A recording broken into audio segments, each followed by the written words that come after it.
Hey guys, today I'm going to show you how to use CSS selectors. And CSS selectors just indicate which HTML elements receive which styles. So I'm going to start just by making an index HTML file. And I feel like I'm going to say this in every video, but VS Code comes with a built-in extension called emit.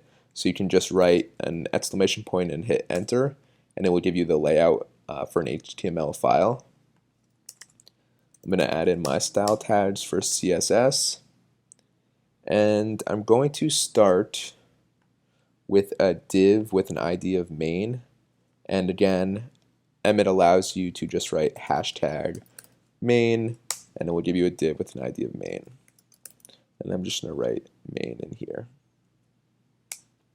So I'm also going to add in a paragraph element with a class of secondary, and just write in secondary here. So I'm going to now run live server, which is a VS Code extension, and it's very helpful. So I'm going to right click here and open with live server.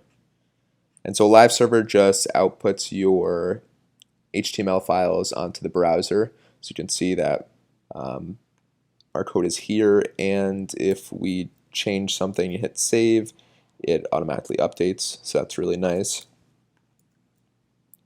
So I'm first going to go over type selectors. Type selectors allow us to just select the tag of each element. So if we wanted to just select the div, we can write div and add a color of blue. And you can see that main now has a color of blue. If we wanted to select the p tag, we would just write p color red. So pretty simple, and now secondary has a color of red.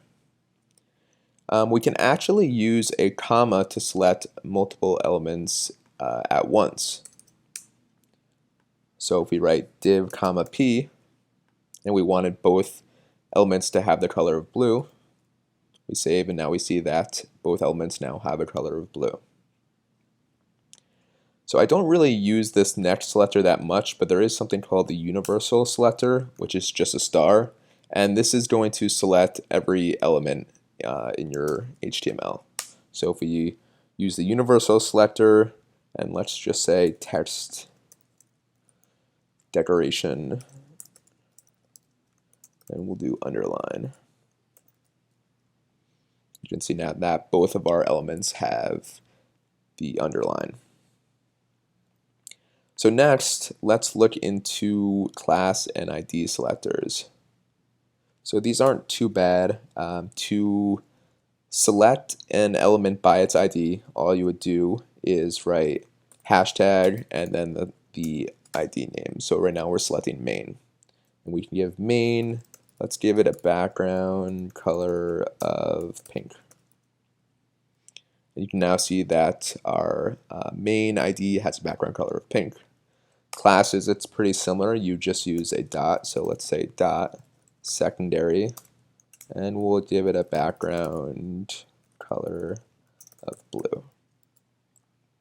And there you go. So selecting IDs and classes is pretty simple. Just a word of caution, I would actually not use, you definitely do use IDs sometimes, but you really only ever want to use an ID when you know that's going to be the only element with that ID in your application. I use classes a lot more because a lot of times I find myself reusing these stylings, and it's bad. I think you actually technically can reuse it with IDs, but it's considered bad practice. Okay, now let's look at what happens when we have nesting. So I'm going to delete this.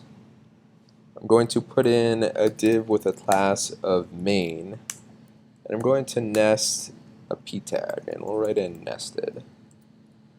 I'm also going to delete this. There we go. Okay, so the way we can access this p tag is with child and descendant selectors. So if we actually write dot main, so we're targeting anything with the main class, and we use this arrow, this indicates that these styles are going to apply to any p tags that are a direct child of a class of main. So like we have here.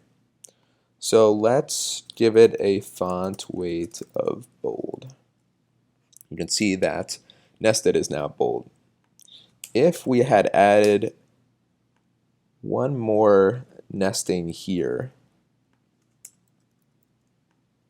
you can see that this actually isn't going to target nested anymore because we don't have a p tag that is actually a child of a div with a class of main.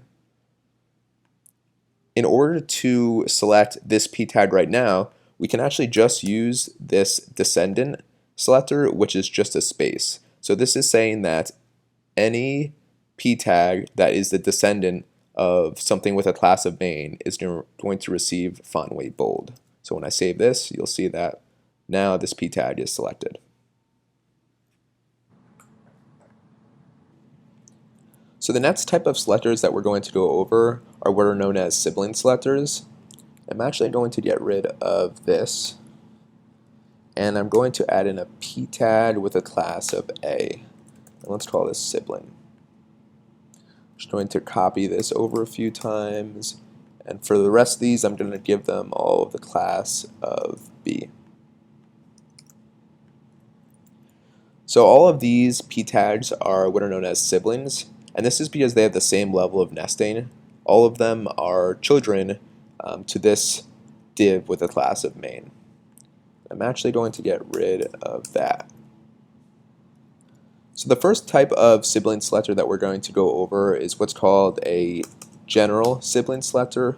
And let me write this out first, and then I'll explain what's going on. Let's give this a border of 2px solid green. So what's going on here in this general sibling selector is it's saying that we're going to apply this style for any class of B that is a sibling of a class of A. So right now, all of these p tags have a class of B, and they are all siblings to this class of A. So they all get this border. An adjacent sibling selector only applies a style, so you use this plus sign to invoke the adjacent sibling selector, and it says that it's only going to apply this style to a sibling with a class of B that is adjacent to A. So right now, this p tag with a class of B is the only one that's next to a sibling with a class of A. So this one receives the style, and these two do not. So it's pretty much all of the selectors that I'm going to go over today. That's really all of the basic ones. And using selectors efficiently can really help clean up your code.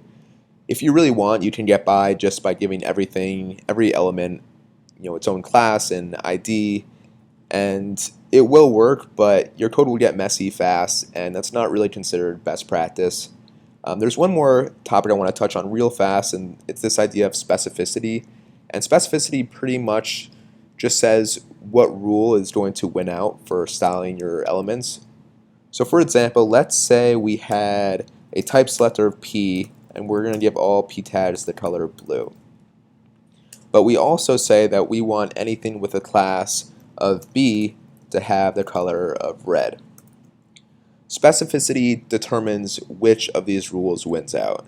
And I'll put a link in the description about the actual rules that are in order, but in general, type selectors are the least specific, followed by, I think it's class and then ID. So if you use ID, that's normally going to win out. But it's worth looking into and just knowing. It can definitely save you some mistakes in your CSS code. But that's pretty much it for today. Thanks for watching. If this video helped you out in any way, please be sure to like and subscribe.